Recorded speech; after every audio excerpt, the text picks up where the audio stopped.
Collaborative care is a way to work together to improve our understanding and the treatment of mental illness and addictions.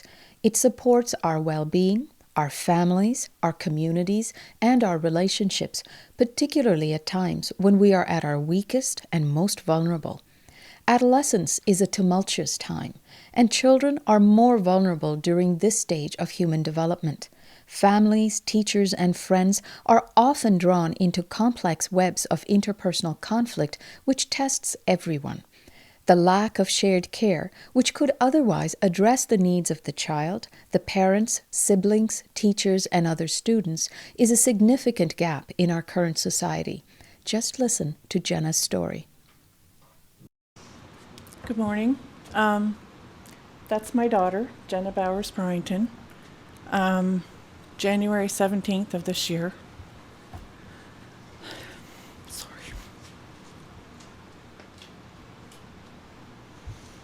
And Jenna took her own life. Jenna was diagnosed with depression in February of 2010.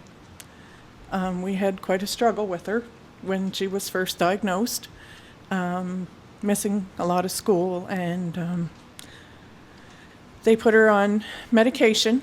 She was on Paxil at first, which had a very, very bad adverse effect on her. So much so that the RCMP was at our home 4 days in a row because she literally tore the house apart. Smashing things, no control over her anger. Her stepfather, who is 6'4", she punched him in the mouth. He had to kick her feet out from underneath of her to get control of her. We were at the outpatient department because she was threatening suicide. So we got her into counseling, and she's seen Dr. Krawchuk, who is a child psychiatrist in Truro. They took her off of the Paxil and put her on Paxil and put her on Prozac. And once she got onto that, she seemed to do a lot better. She started school in Truro, CEC, in grade 10.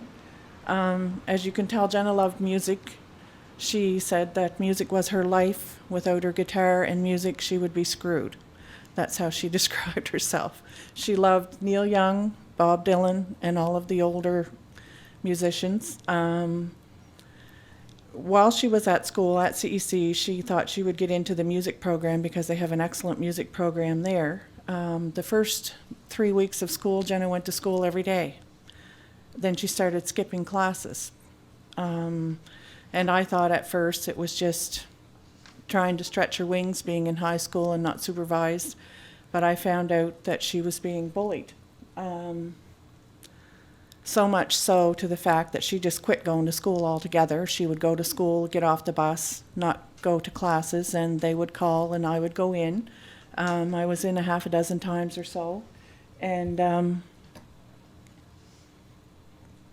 spoke with the vice principal about the stuff that was going on. Jenna gave names the second to the last time we were in, and nothing seemed to be happening. So the last time I was in, I was told that I should keep her home from school because she had missed so much time, she would never get caught up. So the decision was made to keep Jenna home. She was being bullied incessantly, online, through her cell phone, and face-to-face. Some of the comments online were, "You might as well kill yourself, you're no good, you're ugly, you're fat, you can't sing." There's any number of things that they would say to her to pick at her self-esteem. She would go to Tim Hortons or wherever with her friends, and a couple of the ones that were at her would be there and pick at her so much so that she would come home crying.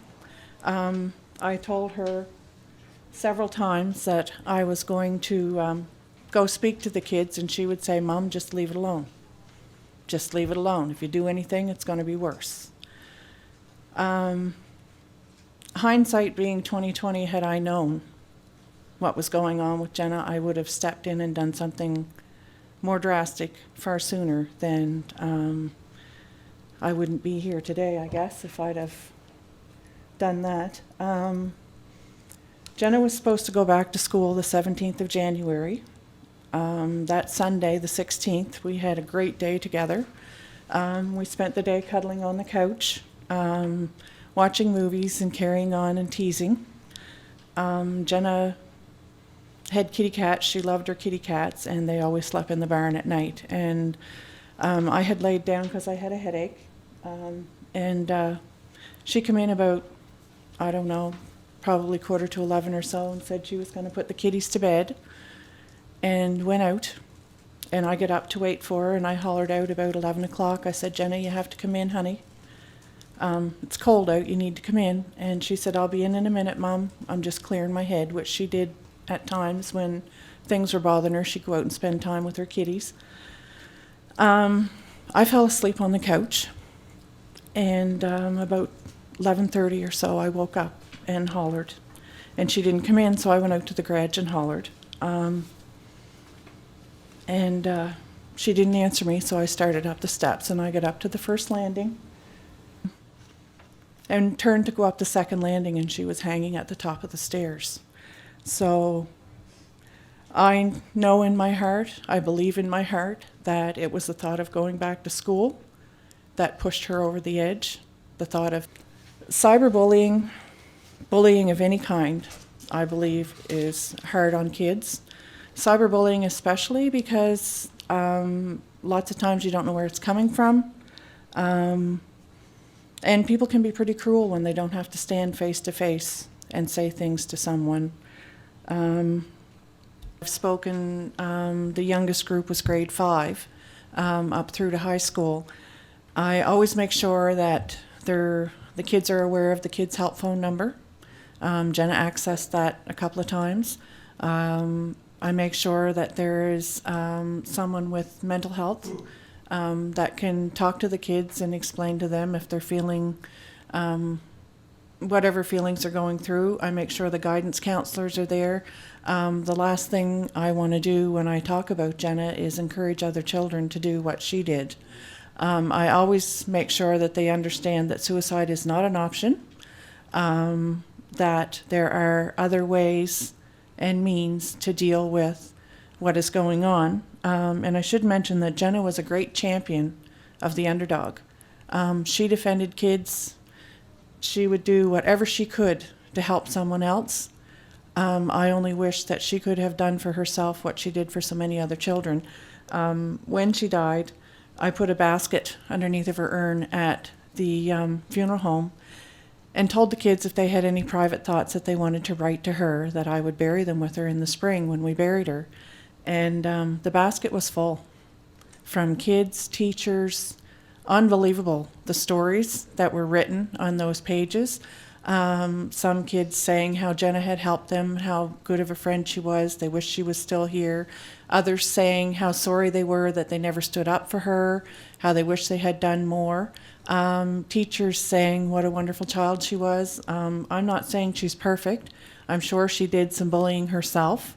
As a mother or as a parent, you never know those things, but I always like to make sure that the young people know when I go in to talk to them that what I'm going to tell them is very graphic.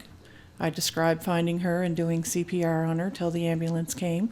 And I just want to make sure that the kids know that there are several options out there for them. And I've had a number of children contact me through email saying, where can they go or who can they talk to? Or I've had kids come up to me actually at the school and ask where they could go. So hopefully, I guess my message would be for teachers to be a little more open and receptive to kids when they come to talk to you, for kids not to feel that they're going to be ostracized if they report someone bullying them. And as a parent, if your child tells you it's okay, don't worry about it, worry about it. Because had I known, maybe Jenna would be here. Like I said before, hindsight is 20/20 and you never know.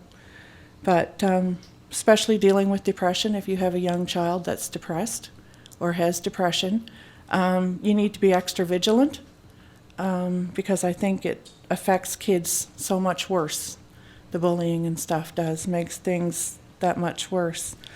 That's been my experience. I don't know if, I guess if you have any questions, if you want to ask them when we're all done presenting. I just know that bullying has had a devastating effect on me, my family, her sister, her nephew, her cousins, aunts and uncles, and her grandparents. So hopefully today we can get some insight into what we can do to help the kids. Just one last thing. I believe everything happens for a reason, and I believe everyone in life has a purpose. And as bad as I hurt right now, and as much as I miss her, I believe that this is Jenna'S purpose, that she is going to save other children from the same thing that she went through. Thank you.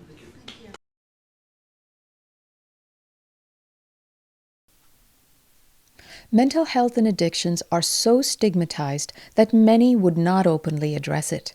Bullying behavior can often tip the balance dangerously. Education is paramount to reverse discrimination from stigma. Shared care that involves the support of mental health professionals, trained peers, and includes family members would go a long way to tip the scales back to wellness. The mind, body, and spirit have to be well in order for someone to thrive and flourish. Ultimately, that is what shared care is all about.